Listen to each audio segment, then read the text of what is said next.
I'm Jenna Miscavige. I was born and raised in Scientology. I left when I was 21 years old and wrote a book about it. My uncle, David Miscavige, is the leader of Scientology, and this is my YouTube channel. Hi there. So today I wanted to talk about how Scientology destroyed my marriage.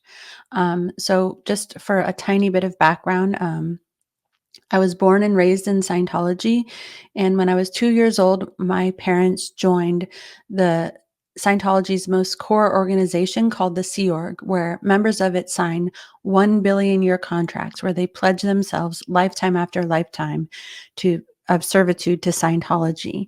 And they basically only get 1 day off every other week. They wear military uniforms and they work 60 to 100-hour weeks. And they live in church quarters, and they're provided food by the church. And there's like a sort of segregation from the outside world. And so I grew up in this organization as a child. And when I was 18 years old, I got married. People in this organization get married young because you're not allowed to have premarital sex. And so, and if you do, the penalties are very, very high. You get assigned to what's called the RPF, which is short for Rehabilitation Project Force, which is a program that lasts a year or more. Sometimes it lasts even like 5 years, but it's where you wear all black and you're not allowed to speak unless spoken to.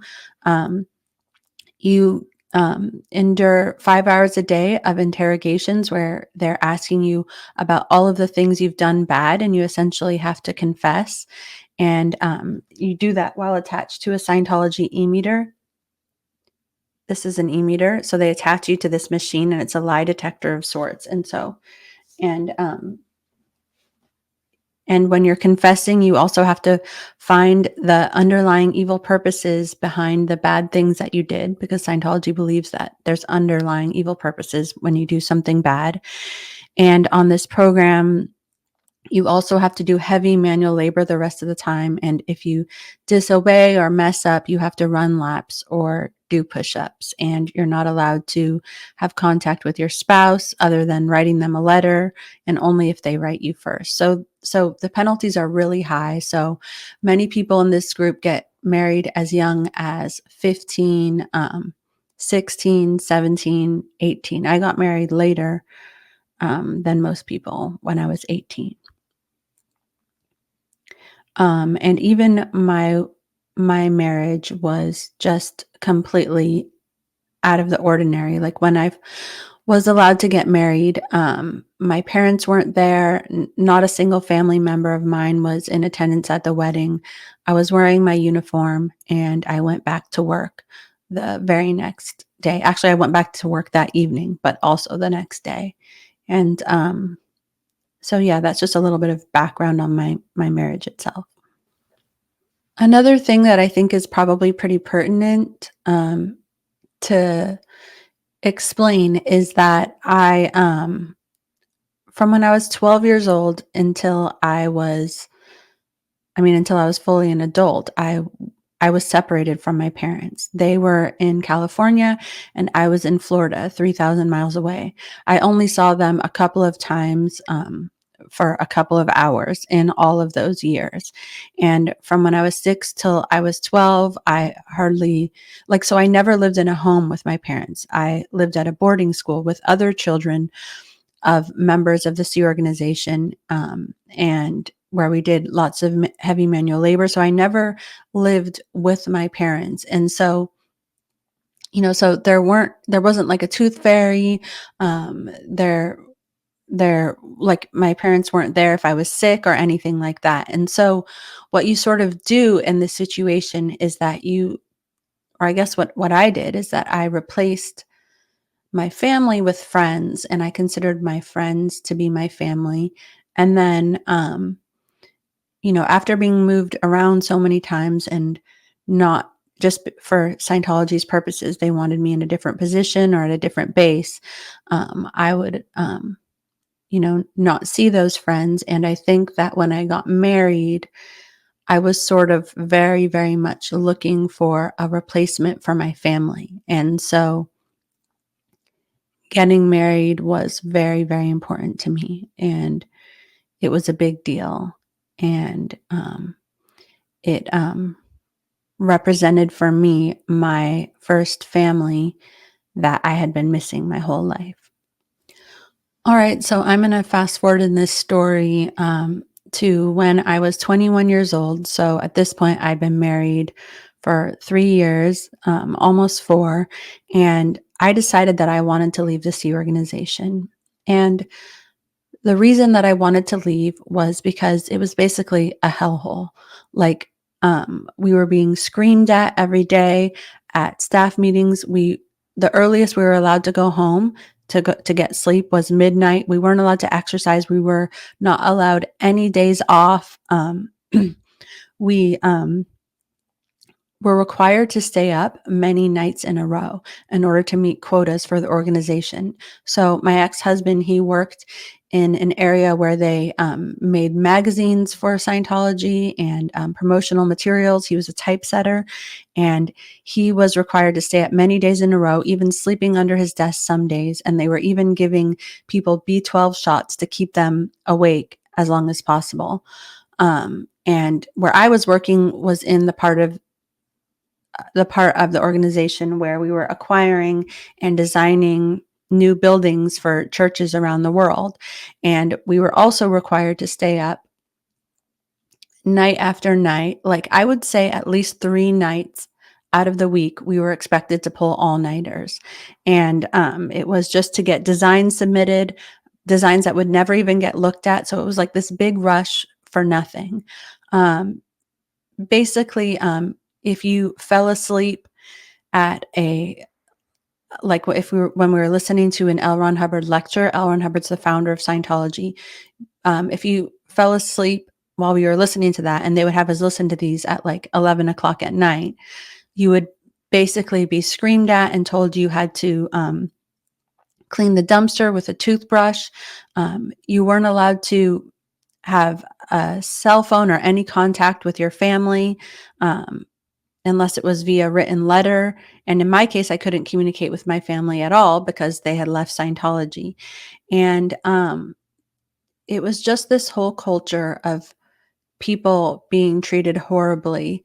And this was all on top of the many everyday things that Scientology already does that are just normal. These were all just going above and beyond how bad it was already, that it just became too much for me. Like, I was done with it. I was routinely being interrogated, and I couldn't take it anymore. And at the time, I told my husband that I wanted to leave, and he said that he would leave with me. Also, in this organization, you're not allowed to have children, and that was something he very much wanted to have. And so, yeah, so when I told him that I wanted to leave, he said he would leave with me as long as I got through my program.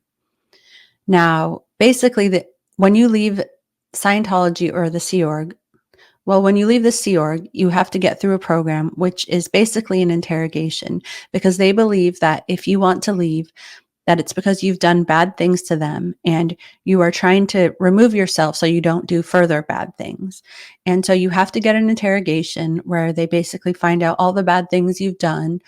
And then you basically have to sign a contract saying if you ever speak badly about Scientology, then you will pay them millions of dollars. And usually while you're doing those things, you're doing heavy labor.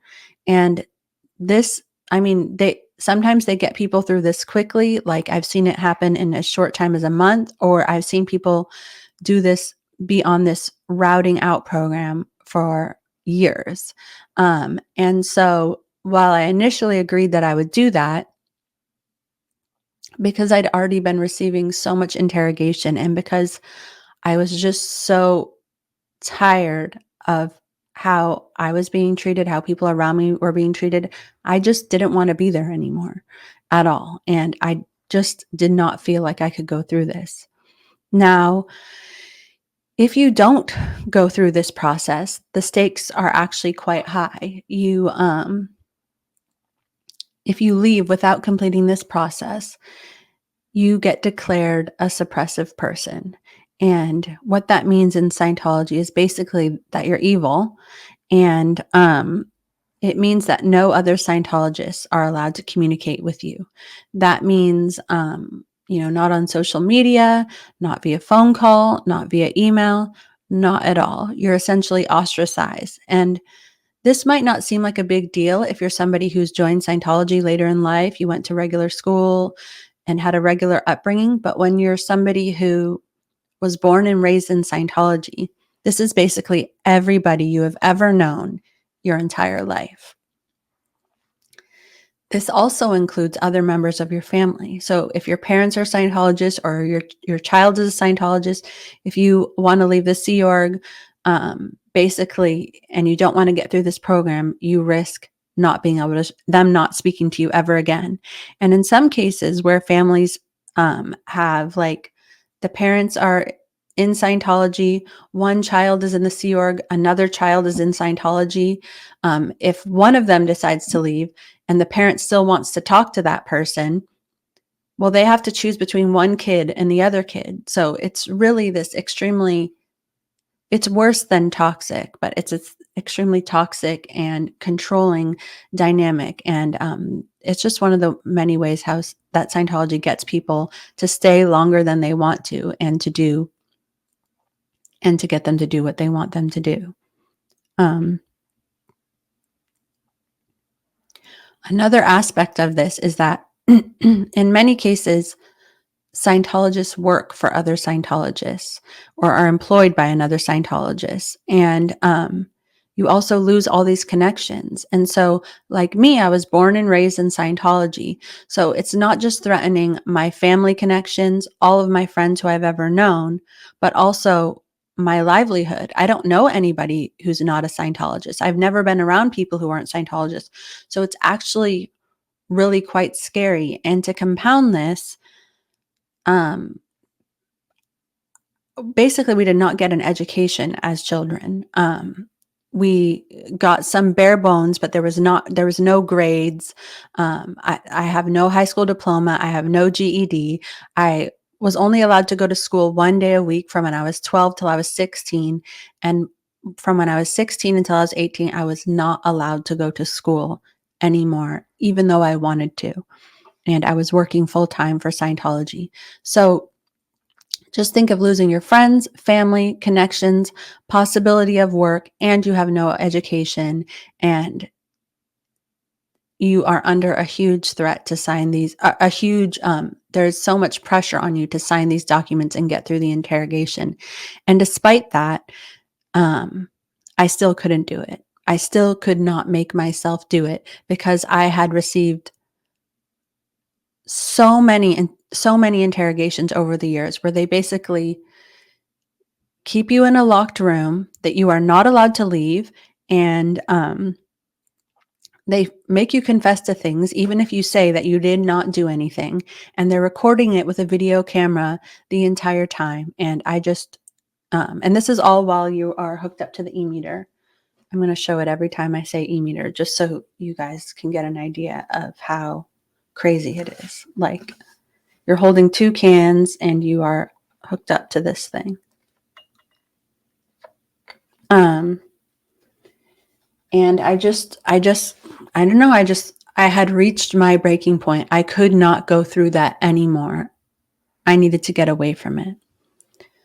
So initially my husband said that he would leave with me, but then he started kind of acting weird. When I would ask him when he would come home at night from work, I would be like, "So you're still leaving with me?" And he would be like, "I didn't say that." And I'd be like, "Well, you did say that." And he'd be like, "Well, yeah, I said if you get through your program." And he kind of started being shady. And then he also was coming home later and later. And I was like, "Oh, well, why didn't you come home?" And he was like, "Oh, I was working." But I could just tell that he was hiding something. And well, eventually I found out that he was. Basically, senior executives in Scientology had taken it upon themselves to convince him to stay and basically desert me. And they Because my uncle's a leader of Scientology, I think that they saw it as a way to either get me to stay or get back at me for leaving or have something that they could hold over me. But as it turns out, they were basically secretly meeting with him every day, and they were telling him that he was not allowed to tell me this. And last year in June 2023, some documents came out, which are basically the communication between these executives. And I wanted to read some of these to you so you guys can get an idea of how Scientology treats people and what they do behind the scenes and how they tried to destroy my marriage. All right, let me share my screen with you.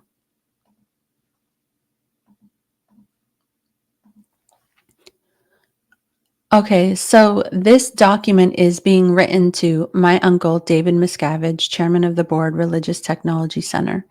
And it is being written from the head executive over the Office of Special Affairs. And the Office of Special Affairs is basically the CIA of Scientology. They're there to silence critics, to get intelligence that they can use against people who are speaking badly about them. They just basically ruin people's lives who speak out about Scientology, or they try to handle them to not speak badly about Scientology. Yeah. All right. So, regarding Dallas Hill, I met with Dallas and confronted him with the fact that he's party to a serious situation with Jenna and her family. I explained the track of why Jenna was allowed to stay in the Sea Org. Now, when I was 16 years old, my parents left the Sea Org and I was allowed to stay there. And I had actually asked to stay there because at that time, I did not know anything about the outside world. I didn't have any contact with regular people my entire life. Scientology refers to regular people as wogs. So it's sort of like muggles. And my parents were sent to live in Mexico when they left so that nobody would find out that they had left because they are related to my uncle, and it would have been bad PR if anybody found out that these previous senior executives had left Scientology. So they were sent to Mexico, and my whole life I had been taught that in public schools they basically drug children, and I'd basically been indoctrinated into that. And so the idea of me leaving, going to Mexico, leaving everyone who I knew with the parents who I hadn't seen in 4 years at that time and had never lived in a home with was insanely scary for me. And so I begged them to let me stay so I could still see my friends and other family members. So he says, I explained the track of why Jenna was allowed to stay in the Sea Org, how Biddy, my mom, came to be routed out of the Sea Org. And this is the reason why she was routed out. She's threatening to leave after the RPF. So that's the program I referred to before, where you wear all black, you get interrogated, heavy labor for gross out 2D. So my mom was on this program, and the reason that she was assigned to it was because she had had an affair. And instead of Scientology letting that be between my mom and my dad, and maybe even me, they take it upon themselves to assign her to this year-long program where she's ostracized, has to wear black, has to do heavy labor, and is interrogated, and all of this horrible stuff. So he's basically telling Dallas that I was allowed to stay in the Sea Org, and my mom was routed out because she threatened to leave after the RPF, after she had this affair. Ronnie, who's my dad, being given the option of staying but going with her. They actually tried to pay my mom to leave without my dad, and she said no. So this is how disgusting they are and how little regard they have for relationships. And what happened with Sarah. Sarah's my aunt, who was a senior Scientology executive. She was declared a suppressive person for some extremely stupid reason. She's literally a very nice person. I can't imagine anybody who is less of a suppressive person than my aunt Sarah.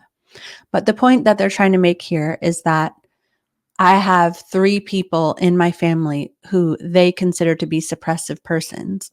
And if you're reading this and you're a Scientologist, you think that what they're saying about what my mom and dad hear is horrible. But when you're a regular person, Scientology sounds horrible. Or you just can't understand it because they have so many weird words. Anyways, he said he, meaning Dallas, did not know about this and was impinged upon by the facts. So they're basically telling him that if he were to leave with me and we were to associate with these people, we would also be declared suppressive persons. And he's saying that Dallas didn't realize this. I told him that Jenna is and has been doing nothing but spreading N theta, which is like upsetting news, and turbulation, not cooperating with people trying to handle her, beating up auditors, and he, Dallas, is just sitting by and watching. Now, I've actually recorded this video several times, and I've just had to go through like just this. It doesn't even usually happen to me when I talk about Scientology, but just reading these things about myself, saying that I'm beating up auditors, trying to make it sound like I'm a horrible person who goes around beating people up. It's just such a disgusting twisting of the facts. And they're really just willing to say anything to get people to do what they want. So what this means by me beating up auditors is that I was in a confessional or a security check, an interrogation session where you're in a room where the door is locked. You're not allowed to leave at all. Scientology auditors are trained to keep you in the room and physically bar you from leaving should you try. And I was being video recorded, and I told them repeatedly that I did not want to be there. I wanted to use the restroom. I wanted to leave, and they were physically barring me from leaving. And so I fought my way out of the room. And this is being relayed to my husband that I beat up auditors. And so I just want to clarify that because them saying things like this about me got to me for years. And I just would be in this situation where I would have to over-explain myself and feel defensive about it. And it's just so ridiculous. Like, I shouldn't have to feel that way. They're complete and utter liars who twist the truth. And anyways, I'm just going to continue on. All right. I asked if he hears a lot of natter, which is speaking badly about other people, from Jenna, from Ronnie and Biddy. They basically mean are my mom and dad telling me bad things about Scientology? And he said yes. I asked if he has ever written knowledge reports on this or done anything to apply standard policy to it. Knowledge reports are basically reports that Scientologists write on other Scientologists where they snitch on each other, and they're required to write these because if they don't, they have the same penalty as the person doing the bad thing. They're considered an accessory to the crime. So this is an entire culture. Every Scientologist has a folder full of these reports, and people write them prolifically. Even if it's your spouse, your brother, your sister, your cousin, your mom, your dad, your kid, none of that matters. Everyone snitches on each other. So I asked if he has ever written knowledge reports on this or done anything to apply standard policy to handle it. He said he last wrote KRs on her 3 years ago, but didn't know sometimes what to write up, how to write it up, or who to write it to due to some of what she was saying. Basically, Dallas was saying that because my parents were senior executives, he didn't know who had been previously senior executives in Scientology. He thought that it would be bad PR for him to write it up and send it to the local folders. And so he wasn't sure what to do with the information. When challenged, though, he did say that he did write some reports in the past to the RTC rep, who's the senior most official on the base. So he did know where to send them. He admitted this was true and said that he just didn't know what to do to handle and so did nothing. I asked him, oopsie. Oh, okay, sorry. I asked him what he planned on doing, if he was going to go with her, and he said yes, if she goes, but that he was trying to handle her to stay, which isn't true. He was never trying to handle me to stay.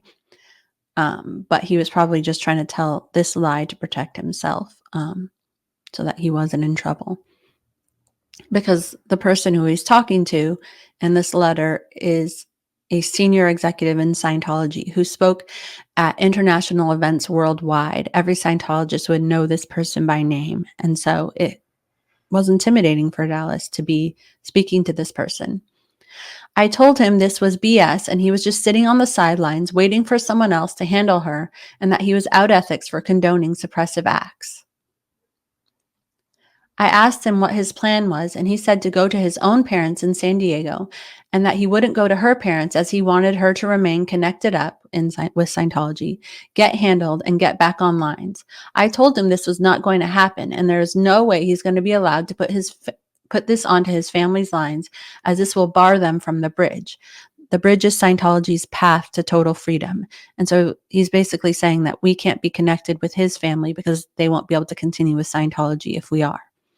He didn't get this at first. I walked him through the various suppressive acts they are involved in and how it is not okay to throw this into his family's life. He started to understand and got griefy. He started crying. He said that his parents would never disconnect from him, even if he said he was disconnecting from them. He said that he sees Jenna is PTS. Sorry, I'm just going to go back to this. Basically, Dallas is realizing the consequences of staying with me are that he will lose his family. Or we will all lose Scientology. He said that he sees Jenna as PTS, meaning instead of seeing me as a suppressive evil person, he sees me as the victim of a suppressive person, which is a potential trouble source. And sometimes they believe that potential trouble sources can be mistaken for suppressive persons. So he's trying to say, oh, well, I'm really just a victim. And he doesn't think that I'm the really the bad person. He says that he sees Jenna as PTS, has suppression on her lines, but he doesn't know how to handle it. Dallas said that he sees that Jenna's parents natter to her all the time. Sometimes Jenna natters to them first, and then that fuels their fire, and they put more crap on her lines. She gets N theta, bad news, from Justin at times. Justin's my brother. But that the parents don't put N theta on Dallas's lines. I asked if he knew why that was. He said he figured they knew he would not go effective it. I pointed out to him that Jenna obviously wants the communication line this way, as she could tell them to shut up. I told him what she was like when she spoke to them at the beginning after they left, when my parents left the Sea Org when I was 16, and told them that she refused to leave the Sea Org and was not coming with them. The fact that she keeps this communication line now the way it is, she has it set up, listening to and forwarding their natter, is her out ethics, and he has been condoning the suppressive acts. I asked what he planned to do about it, and he again described taking Jenna to his parents and that his idea was that he could somehow sort out what to do with her there. I told him this was a suppressive act. He then said he had also thought about just getting her out of here, that it was ridiculous that people are wasting their time trying to handle her when she doesn't want to be handled, and that she should just go off somewhere and say something when she's ready to cooperate with being handled. So on one hand, Dallas is trying to get me off easy by saying, look, just give her a break, and then we can come back to doing the proper route out procedure. When she has just like chilled out for a little bit and when she isn't so upset and angry and going through this like mental breakdown, which is brought on by how horrible Scientology is. And also, in another way, he's trying to position himself. He wants to leave too, and he's trying to get out, but he's trying to say that it's because of me that he's leaving and that he's helping Scientology by handling me. So there's two things going on here. And of course, well, there's actually three things. And he's terrified of any of it because he's afraid of losing his family. And he's afraid of losing me. Okay. I asked him what if that was done and Jenna was kicked out and declared a suppressive person. What would he do? He got griefy and could not answer the question. After some TR3, which means repeating the question over and over again, he said he would not go with her and he doesn't think she will ever leave if he refuses to go with her. As we went through more of this and he did conditions and studied references, he became certain that he would not go with her. So when it says he did conditions, it means in Scientology, they have certain formulas that you apply if you are in a certain state. So if you're unsure about whether or not you want to stay or leave in Scientology, they have this whole formula that you have to apply, where it's like, find out information about the intentions of this group. Now find out information about the intentions of this group. And which one do you like better? Now go to that one. And so they're basically having him do that in order to decide what he was going to do. I made it clear that he has to confront the situation and get to the point of being willing to do something to handle it and his own ethics, not just sit around and watch it, hoping someone else will handle like he has been doing. He said the pro survival decision would be to disconnect from her, as he doesn't want to harm his family's bridge. He said he was not 100% sure and had thought that it would be bad if Jenna went to her parents and then just cause further trouble there. So now he's gone from saying he wants to leave with me to he wanted to convince me to stay to saying that the right decision would be to disconnect from me, all under pressure, repeated questioning from this Scientology official. I had him read a number of references. These are all just Scientology policies that are all about how if you leave, you're bad because it means you've done bad things. And the only way to help people who want to leave is to find out the bad things that they've done, so that they no longer want to remove themselves from the environment. But really, it's just a tricky way of getting blackmail material on people when they leave, so that they don't badmouth Scientology when they leave, or using it to convince them to stay. I saw him again after he read them and asked when exactly her recent blow-up started. He said it started about 4 months ago after 2 blow-ups in session with her auditor over not wanting to answer Miss Withhold questions. That means they were asking me if I was hiding anything, if I'd done anything bad, and I got upset and wanted to leave the room. And basically it says that I walked off my post and I've been at the AB, which is where I live, the Anthony building, since this time. I'm not going to read that whole thing because it's just too much into the weeds. I asked him some specific questions about the natter he has been hearing from Jenna, from Ronnie and Biddy.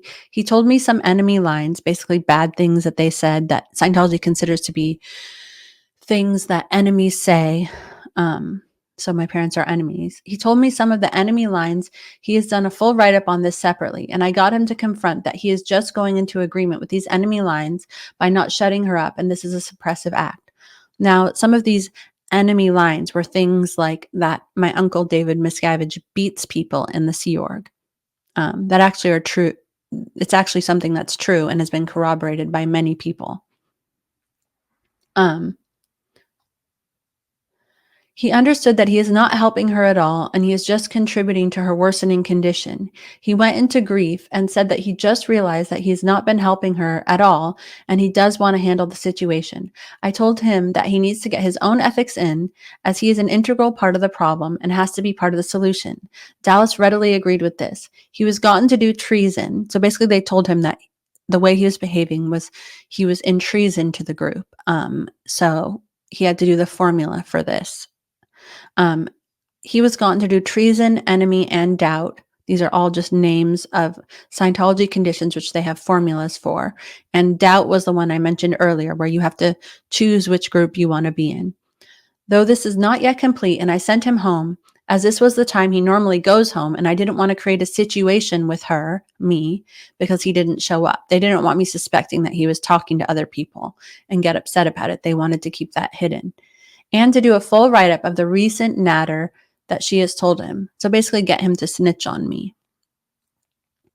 I had him meter checked on whether he had omitted to include any natter or black PR. So a meter check is when they put you on a Scientology e-meter, which is their version of a lie detector, and they ask you questions like if you're lying or if there's anything you didn't say, and they take the meter's word for it, not yours. So if the e-meter says that you are lying, then you have to come up with something you lied about, regardless of whether or not you actually lied about anything.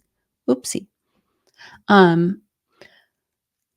Whether she had spread any natter to he had spread any natter to his family, or whether I had missed a whistle on him, and he was clean on this. He recognizes how serious this situation is that he's been involved in.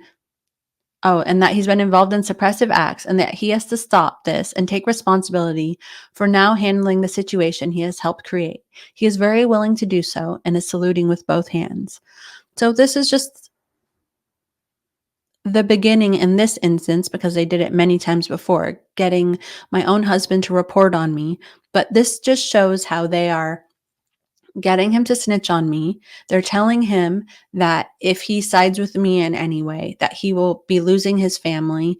And they are encouraging him to basically manipulate me into staying. Otherwise, he will suffer the consequences. And this is just the beginning. Okay, so I have another document here that I want to share, but before I do, I just want to reiterate that this document is being written. And by the way, this person who is writing this document has since left Scientology and the Sea Org and has been an outspoken critic of Scientology. And so this is not throwing shade at this person at all.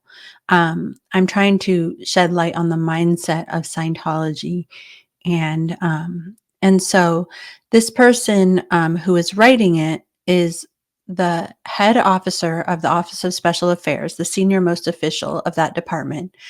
But they are also somebody who had known me my entire life since I was a baby. He had been best friends with my father at a point and had known my mother and father since they were young kids together in Scientology. This person's son was like a brother to me. In fact,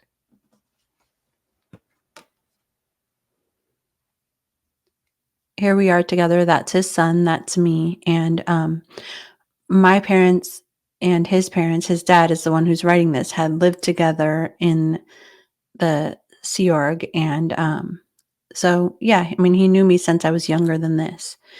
And the person that he is writing this to is my actual uncle. And so, and the things that they wrote in the previous letter are all about people who like my uncle. It's being written about his brother and his sister-in-law. And so there is no loyalty. Family doesn't matter. It doesn't matter that you've known someone since they were a kid. It doesn't matter that they're like a sister to your child. You just throw anyone under the bus if you can, because Scientology comes first always. All right, I'm going to share this now. Share this screen. All right, here we go. All right. So chairman of the board Religious Technology Center, that's my uncle. WDC is just a boss of OSA, Office of Special Affairs. So this is the next day after the last one. Regarding Jenna and Dallas. Dear sir, thank you for the dispatch on this and how I got off the thank you for the dispatch on this and I got how off the rails my proposal was. He's saying that he understands how bad his proposal was, whatever it was, I don't know. There's absolutely no reason for this to be anything other than a simple matter by following straightforward policy. I definitely understand the idiocy of me talking to her directly and how that could rebound. So apparently he had proposed to speak to me directly. And now he's saying he's an idiot for even suggesting that. Kirsten Catano, who's another important person in the Office of Special Affairs, but is junior to the person writing this, and she's also somebody who's just ruined so many people's lives. She's a terrible person. Kirsten Catano can do the ethics handling with Jenna. She knows that she has been operating in a squirrel fashion. Squirrel just means not applying Scientology policy. She knows that she has been operating in a squirrel fashion with unusual solutions and has studied the references in the last 24 hours. She has been with me when I have seen Dallas and has been supervising his study, meter checks, etc. She does have ethics presence with Jenna. Ethics presence means that I'm intimidated by her and a little bit afraid, which is not true. I was not intimidated by her or afraid of her. And basically, this woman had been dealing with me every day. And she was coming to see me, trying to make me get my interrogation. She was trying to give me the form, the contract that I had to sign saying that I would pay millions of dollars to Scientology if I spoke badly about it. I was not being cooperative. I shredded this in her face, and she had been seeing me every day, but not telling me that she was talking with Dallas in private. When I would ask her if she was, she would lie and say she wasn't. There's also a tech resource in Mick McFarland. This is just an OSA guy, and they wanted him to do my security check. Dallas, for the first time, actually put some control in on Jenna last night. When Jenna told him if she didn't get a sec check, she would leave, he told her to knock it off and stop dramatizing. When she told him, "You're just like everyone else who thinks I have overt sins, and that is why I want to leave," he told her that she does have overts and to knock it off. When she told him that he had to come with her if she left, he told her that if she was going to blow, which means leave without permission, or not route out standardly, he absolutely was not going with her. Then then told him, oh, sorry. My emotions are like making me read horribly. Anyways, all right, here we go. She then told him it wouldn't be a big deal because they could just get through their A to E and then he could be in communication with his parents again. So A to E are the steps that you do. It's step A through step E in Scientology if you want to get back in good standing with Scientology if you've been declared a suppressive person. And they basically require you to admit everything that you said about Scientology was wrong.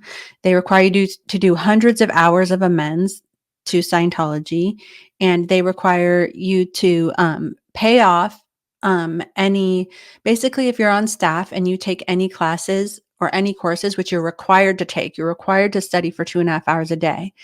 Um, you don't have to pay for them when you're on staff, but when you leave and if you want to get back in good standing, you have to pay for all of those courses you took, even though you are made to take them, and even though they were training for your job, you have to pay for those in order to get back in good standing with Scientology because they want your money.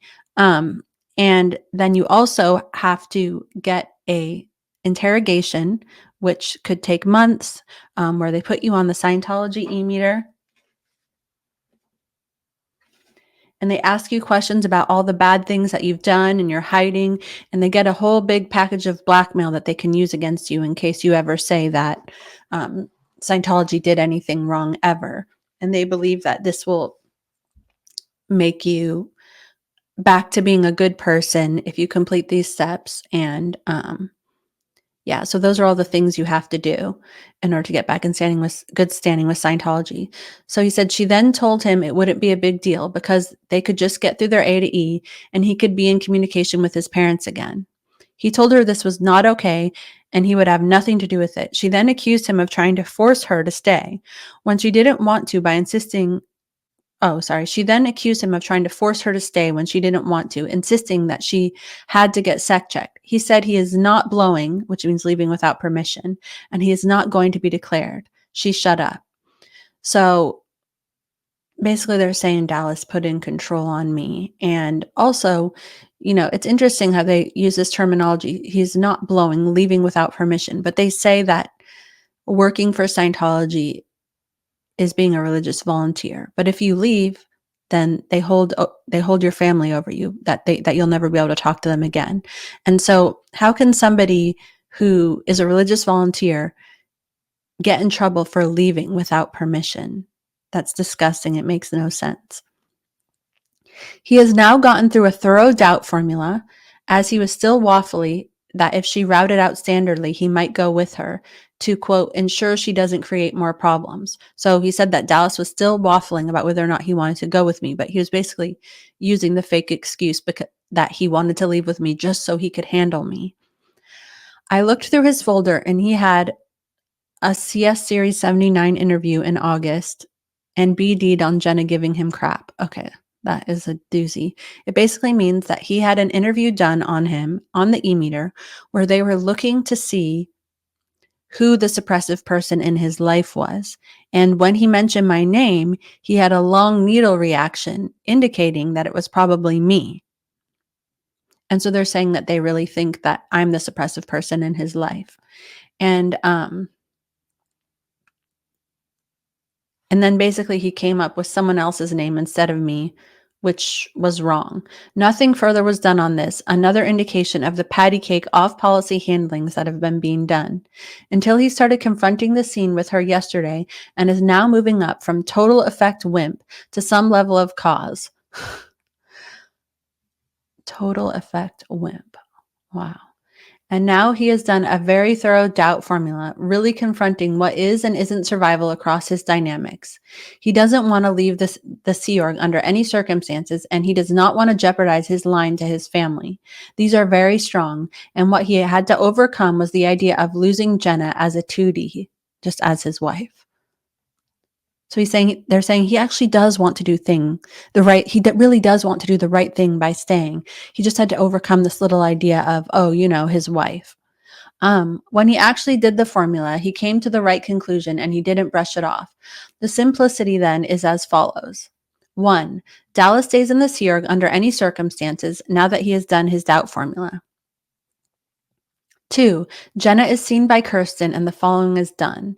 A. She is told to knock off her natter and suppressive acts and is given the references, including the leaving and leaves PL, suppressive acts PL, and blow-offs. These are PLs for policy letter, and these are policy letters written by L. Ron Hubbard.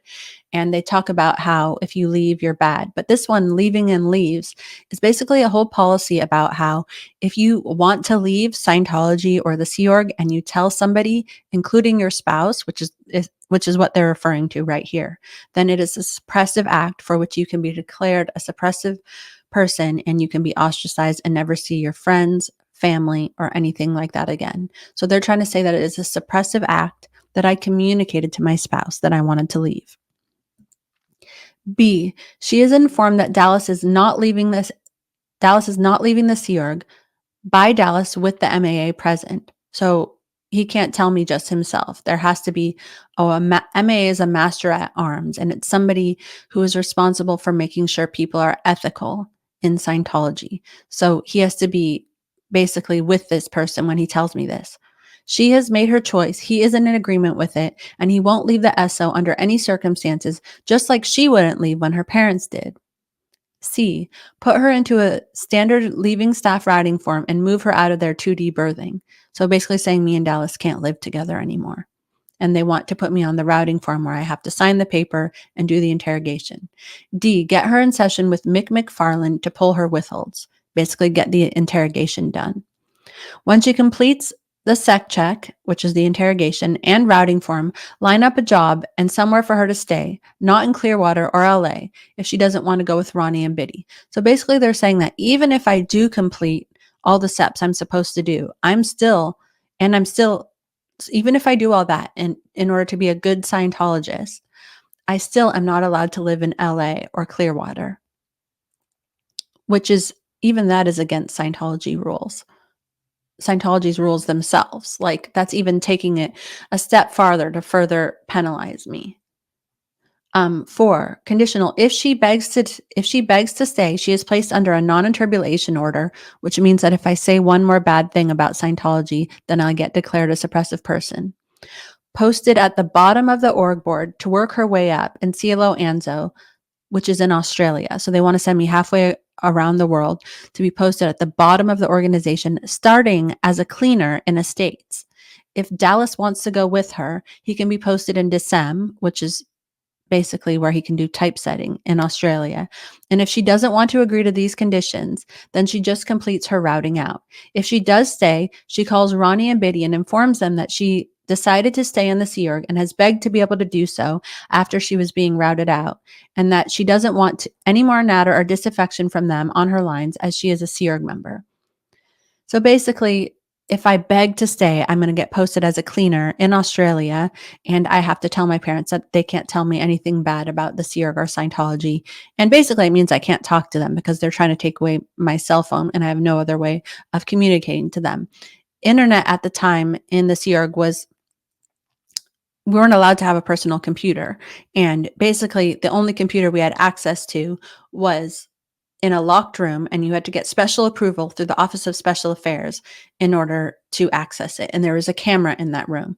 So taking away my phone basically means that I'm unable to have any contact with my parents except for letters. And for the last, I got there when I was 16. So for the last 5 years where I had been in LA after my parents left, every letter that I received from them was pre-opened and was given to me by a senior official on the base. And so any letter that I got from them was completely monitored, and I was not even allowed to answer the phones on the base in case it was them calling me. And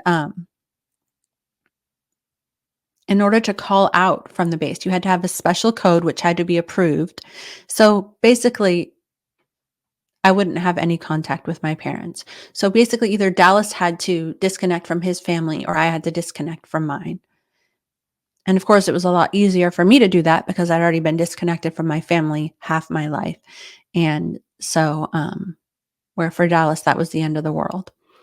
5, get Dallas through his tailor-made sec check and complete PTS handling so he doesn't ever go effective her again. By the way, sorry that I'm like kind of angry about this today. I was really upset about it yesterday when I recorded this video earlier. So I think I'm graduating from being like crying about it to basically being angry about it. So I guess that's better.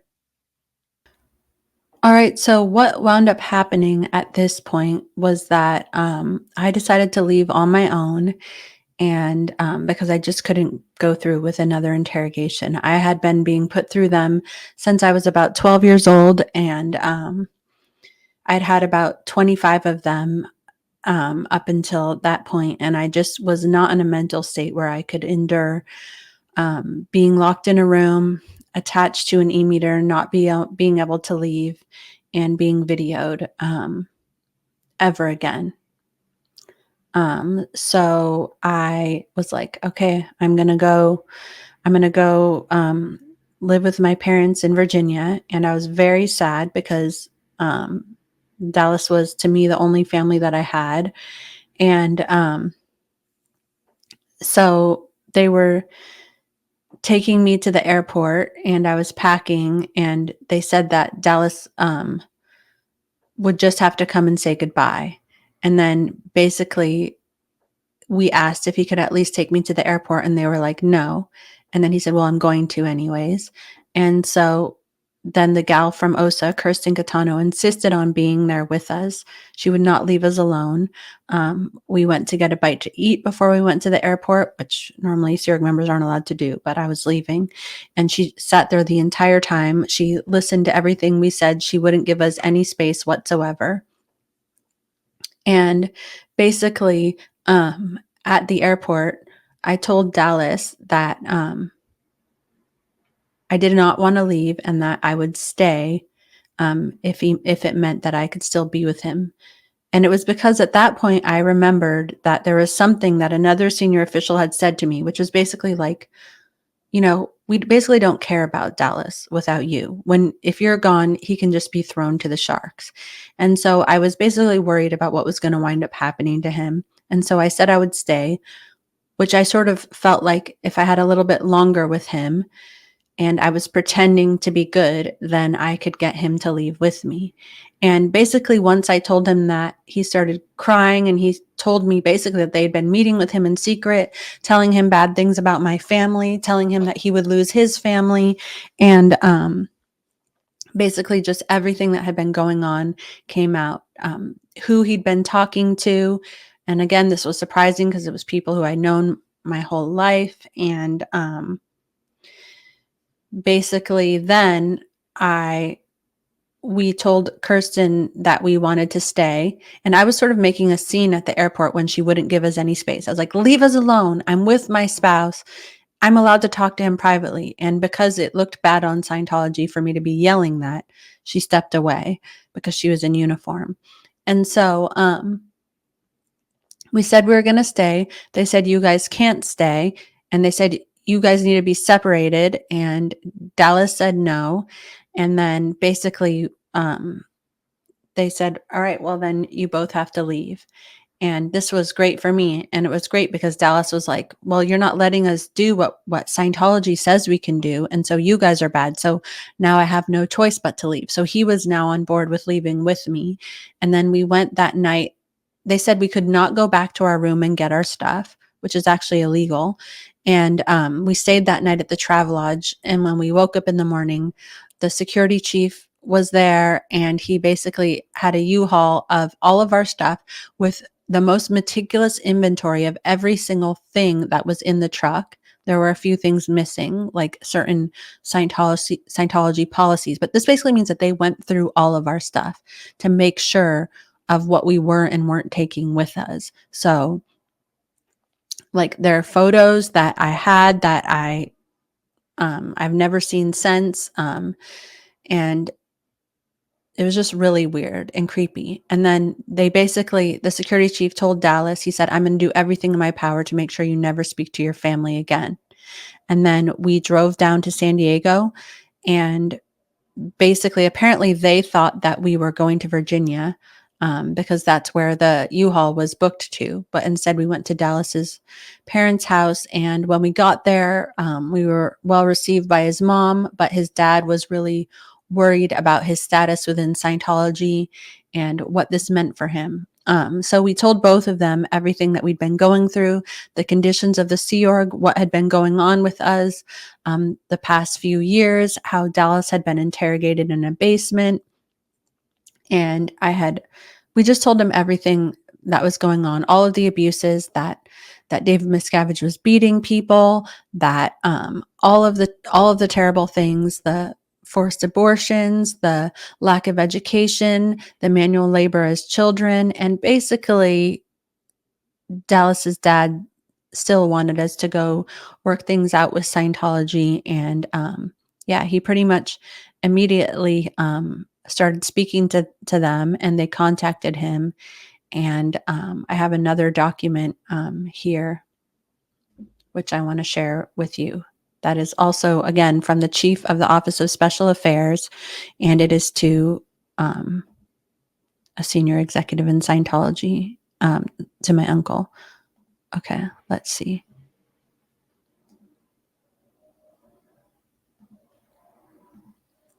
So this is from after we left, and it is just like a few days later.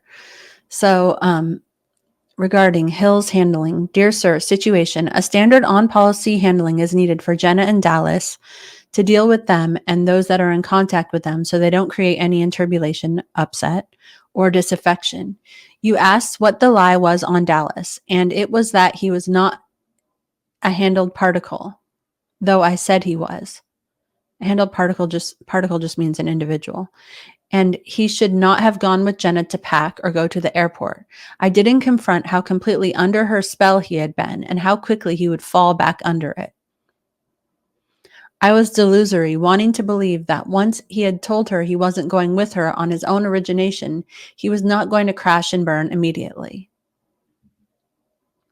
We have gotten data on the present time scene from Dallas's father, Gary Hill. So he's reporting on us.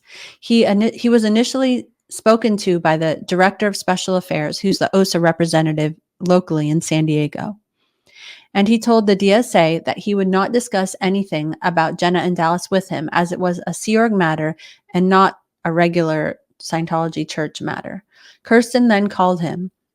He took her call at once and immediately got in calm with her. He immediately started openly speaking with her. He respects her from when she handled his brother. Gary, Dallas's dad's brother, was looking at anti-Scientology things on the internet, and he had to be interrogated about this. And it says in another document that Gary wrote, oh, actually, no, that's another thing. Okay. He said that Jenna and Dallas told him that they had left the Sea Org because they could not stay under the conditions that were presented to them, and that they had wanted to stay. The way he made it sound, it like they had almost said they were kicked out. They had said they were told they were getting a COMEV, but since then, they had not heard anything about it. Gary said that a COMEV is like a court-martial in Scientology. Gary said that he didn't understand what they told him or what their status was and told them to write it up. He said he hadn't spoken about it, or he hadn't spoken to anyone about it. Gary told them they had 7 to 10 days to chill out, write up their situation, and overts and withholds. Overts and withholds basically means we need to confess by writing down the bad things we'd done on paper. He said that he had to 8C, which means force repeatedly or repeatedly insist that someone does something. He says that he had to 8C and nudge them to write this up, but they still weren't complete. Jenna and Dallas have not talked about their situation since the initial conversations when they arrived in San Diego and haven't mentioned wanting to return to the Sea Org since then. He put them to work in his jewelry shop to get them producing something, as they had just been sitting around their house. So basically, upon unbrainwashing myself as a 21-year-old who has been born and raised in Scientology, and I leave and I go to see somebody, and the first thing they do is want me to write up all the bad things that I've done. And they get back in contact with Scientology, and then they say that he wants us to get to work, even though I've essentially been working 100-hour weeks since I was 12 years old. I'm just saying this to communicate how, after being told all of the horrible things that has happened to his son, how little empathy people have for their actual family members and how little they care for terrible things that are done to them when in Scientology, and how this environment for someone to leave Scientology into is about as bad as it gets. Well, I guess there's actually many other environments that are worse. Some people wind up homeless. So thankfully I didn't have that. Gary didn't ask many questions and is in a non-confront and apparently doesn't really want to know what's going on. If nobody's making a big deal about it, then he doesn't have to do anything. Gary has not spoken to anyone about this and told the director of special affairs in San Diego that he would not talk to him about it, as it's not something that belonged on regular org lines. He also said that he wants to go back to FLAG, which is Scientology's senior-most service organization. He wanted to go back to FLAG shortly to do OT6. So that's one of Scientology's highest levels. So he wants to go back and do this services, and me and Dallas are endangering that. The key references that apply in these circumstances are attached and are what I'm following to accomplish the following. A, correctly labeling Jenna and Dallas. B, informing those who are on lines of their status in writing so there is no mystery or lack of clarity. C, not creating a document that can be used against us. So normally in Scientology, if someone is declared a suppressive person, they have to issue a document that says all of the reasons why they're being declared. And but he is trying to do this in a way so that it doesn't get used against them, which is really ironic because now we have this. I reviewed all the pros and cons of different potential handlings for Jenna and Dallas. They've committed suppressive acts beyond violating leaving and leaves policy letter, which means telling my spouse that I wanted to leave. Jenna threatened to go to the authorities. I did threaten to go to the authorities when they were threatening to take my phone away from me without my permission, which would take me out of contact with the only family I was in contact with and my only access to the outside world. She threatened to commit suicide. This is something that happened years before when they separated me and Dallas, put him in a basement, and basically after so many years of this is after my parents left, I had no one, I had nothing, and that is something that I threatened to do. I don't know how that's a suppressive act against Scientology, but I was 17 years old when that happened, and I was born and raised in Scientology, and that was the state that living my life there had led up to.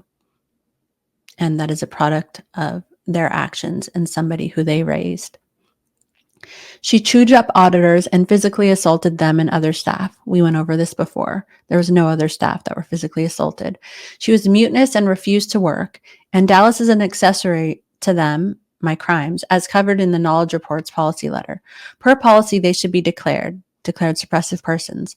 And it is the standard and normal thing to do, and they should be treated exactly in alignment with this policy. And then he basically talks about this policy written by L. Ron Hubbard that says,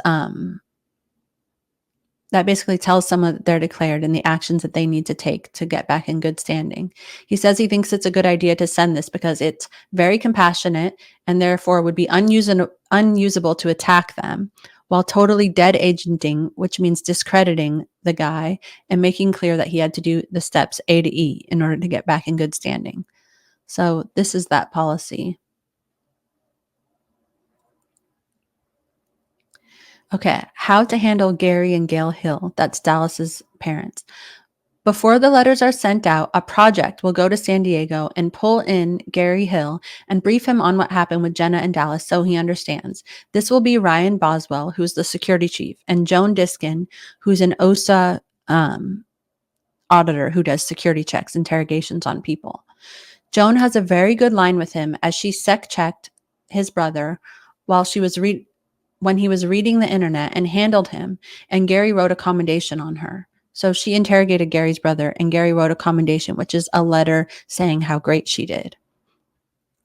They will explain the history and suppressive person acts covered in the letters, and go over the policy on leaving and leaves and suppressive acts, and the fact that they, meaning me and Dallas, must be labeled, and they have been given more than reasonable time to return or get in contact with the church. So on one hand, they're saying that we left without permission.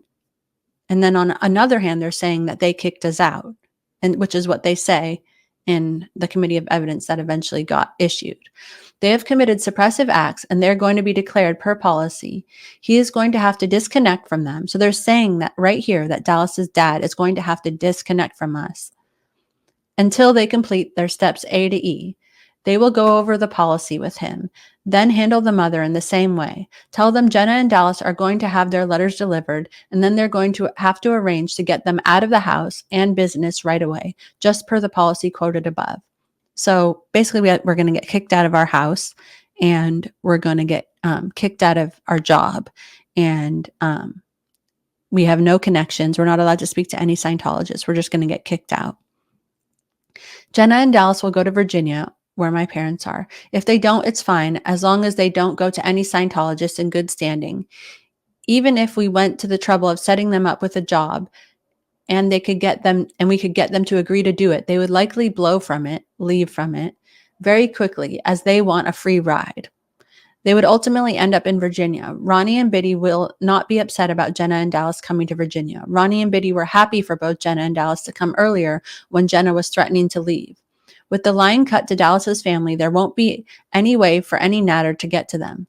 Solution: send Boswell and Joan Diskin to San Diego to brief Gary on what happened with Jenna and Dallas and the policy that they have not returned, we've not returned to Scientology, and must be labeled suppressive, and cover the acts of Jenna that are in the letter. Handle him so he disconnects from them, and then handle his wife. So this is literally an admission of Scientology senior executives saying that they're going to handle somebody's parents, Dallas is 25 at this time, to disconnect from their own son, kick him out of the house, and kick him out of his job. Send the attached 2 letters delivered to Jenna and Dallas right after the parents have been briefed and handled. Boswell and Joan to stay in San Diego until they know the cycle is done. They have to be gotten out of the house and business and disconnected from the family. So the situation where Dallas's parents were regularly reporting on us to Scientology, giving them information about us, went on for many more years. And it really created a huge divide in the family, and made it very hard to be happy after leaving Scientology and to get on with life. And it really just led to, even after they were out of Scientology, me sort of being treated passive aggressively as if I was like the black sheep in the family. Even though Scientology fired them for their jobs, and they eventually did not disconnect from us, but threatened to many times, even though we were being followed by Scientology, even though Scientology was inserting spies into our life, even though Scientology cut me and Dallas off from many people, even though we tried to tell them all of the horrible things that Scientology had done to people. And it just built this whole sort of tension around Dallas choosing Scientology or his family over me, that just never really went away. So for a while when we left, Dallas wanted to pay our freeloader debt and get back on lines in Scientology. And your freeloader debt is when you pay for all the courses you've done. And Dallas's dad, insisted that we go back and get a committee of evidence, which I did. But to be honest, it was only after crying for like several days and begging Dallas not to make me do that, and him begging me to do that so that his family could be together. And it was completely destructive for my mental health to have to go back and do that. And just all of the times that Scientology got Dallas to tell on me that, he didn't tell me about these things, which again is understandable. Like, it's him being put in this terrible position as somebody who loves his family so much. But it's just that trust never could be fully repaired. And in the end, it is because of a difference in our values and just, trauma from being there. But I just wanted to tell the story because Scientology just made it so hard for us to be married, for us to be loyal to each other, for us to have happy times together. And even when we were gone, they still just did their darndest to make life hell for us and to sow issues, upset within the family that just after so many years of it became impossible to recover from. And honestly, that is how Scientology destroyed my marriage. It's taken me many, many years to sort of think all of these things through and to even see all of the destruction that Scientology had basically groomed me to normalize since I was a really young child, and how far reaching the effects of this are in my life. And I do feel happy to be on the other side of this. And I do have a good relationship with my ex-husband, but I still think that this is an important story to tell. And it's important for me to show these documents because it's Scientology in their own words and it's actual receipts and proof. So I hope that was informative for you guys. And I hope that this can help somebody who's in Scientology get out or at least help dissuade anyone else from joining Scientology. All right, guys. Well, that's all I got for today. Please check out Sins of Scientology on YouTube. They have so many different stories that they tell there about Scientology's abuses, and they tell them so well and thoroughly. And also, if you have not already read my book, you can find it on Amazon, and it is called Beyond Belief: My Secret Life Inside Scientology and My Harrowing Escape. All right, guys, have a great day, and I will see you again soon. Bye.